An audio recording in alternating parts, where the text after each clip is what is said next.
निफाड येथे आंबेडकर समाज एकीकरण कृती समितीच्या वतीने काँग्रेस कमिटीच्या हॉलमध्ये छत्रपती राजश्री शाहू महाराज यांच्या जयंतीचे आयोजन करण्यात आले होते। सुरुवातीला शाहू महाराज यांच्या प्रतिमेचे पूजन मान्यवरांच्या हस्ते करण्यात आले। या प्रसंगी निफाड नगरपंचायतचे उपनगराध्यक्ष अनिल कुंदे व संजय गायकवाड व पांडुरंग पगारे यांनी मनोगत व्यक्त केले। या प्रसंगी तालुक्यातील विविध सामाजिक, राजकीय, शैक्षणिक क्षेत्रातील मान्यवर व आंबेडकरी समाज बांधव मोठ्या प्रमाणात उपस्थित होते। कार्यक्रमाचे सूत्रसंचालन शांभाऊ पगारे तर आभार अनिल सोनवणे यांनी केले। नेते राजे होऊन गेले, त्याच्यामध्ये राजश्री शाहू महाराजांचा एक इतिहास आपण सर्वांनी जर पाहिला तर प्रत्येक जणाला बोलता येईल आणि प्रत्येकाला त्यांचा इतिहास सांगता येईल। इतका मोठा इतिहास ह्या राजाने त्या ठिकाणी केवळ त्यांच्या 48 वर्षाच्या अल्प अशा आयुष्यामध्ये करून त्या ठिकाणी गेलेले आहेत। 26 जून 1974 ते 6 मे 1922 हा कार्यकाळ खऱ्या अर्थानं एक या देशाला एक स्वर्ण अक्षरामध्ये लिहून ठेवला असा एक इतिहास घडला। या राजानं कृषीपासून सहकार, कृषी, आध्यात्मिक, राजकीय, राजनेता, प्रत्येक क्रीडा, सांस्कृतिक, प्रत्येक क्षेत्रामध्ये सहकार, प्रत्येक क्षेत्रामध्ये ह्या राजाने काम केलं। हे खऱ्या अर्थाने या देशामध्ये एक फार मोठी विषमतेची दरी निर्माण झालेली होती। ही दरी मिटवण्याचं काम ह्या राजाने केलं।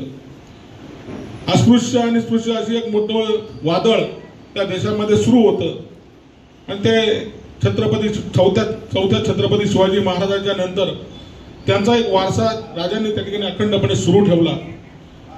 आणि शैक्षणिक क्षेत्रामध्ये शिक्षणाची दारं प्रत्येकाला उघडी कशी होतील आणि माझ्या राज्यातील आणि माझ्या देशातील प्रत्येक नागरिकाला शिक्षण कसं त्या ठिकाणी चांगल्या दर्जेदार मिळेल आणि प्रत्येक नागरिक हा बहुमानानं आणि या देशामध्ये खऱ्या अर्थानं प्रगती कशी होईल या दृष्टीनं पारतंत्र्यात देश असताना त्यांनी ते काम केलं।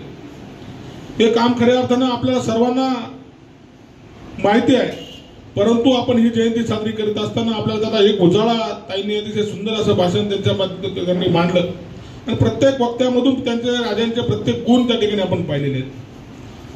मग डॉक्टर बाबासाहेब आंबेडकरांच्या बाबतीत असेल किंवा महात्मा फुलेंच्या बाबतीत असेल किंवा जे काही त्यांना करता येईल त्या प्रत्येकाला मदत करण्याचं काम राजांनी त्या ठिकाणी केलं। हे खऱ्या अर्थानं करण्याचं एक दातृत्व आणि नेतृत्व खऱ्या देशामध्ये घडून गेलं आणि त्याच्यानंतर आपल्याला जसं आपण पुढे गेलो तसं आपल्याला त्याची प्रचिती आता आपल्याला येते आहे। बंधूंनो आणि भगिनींनो, आपण जयंती कुणाची साजरी करतो की जे लोक समाजासाठी झटतात, समाजासाठी जगतात, समाजासाठी मारतात, अशा लोकांसाठी आपण झटत असतो। छत्रपती शाहू महाराजांचा इतिहास इथे बऱ्याच वक्त्यांनी सांगितला। आमच्या निर्भवनी ताईंनी खूप सुंदररीत्याने त्यांचा जीवनपट वाचला। परंतु माणूस किती जगला यापेक्षा तो कसा जगला याला या जीवनात अधिक महत्त्व दिलं जातं। छत्रपती शाहू महाराज वयाचे 48 वर्ष जगले। 26 जून 1974 रोजी त्यांचा जन्म झाला आणि 5 मे 1922 रोजी त्यांचा मृत्यू झाला। परंतु या वयाच्या 48 वर्षामध्ये वर्ण व्यवस्थाची उतरंड असताना, चातुर्वर्ण व्यवस्था असताना, समाजामध्ये जातीभेद असताना, अस्पृश्यताला जवळ करत नसताना या माणसाने स्वतःचं राज्य केलं। त्यांच्या राज्यामध्ये जगणाऱ्या प्रत्येक विद्यार्थ्याला शाळेचं शिक्षण त्यांनी सक्तीचं केलं।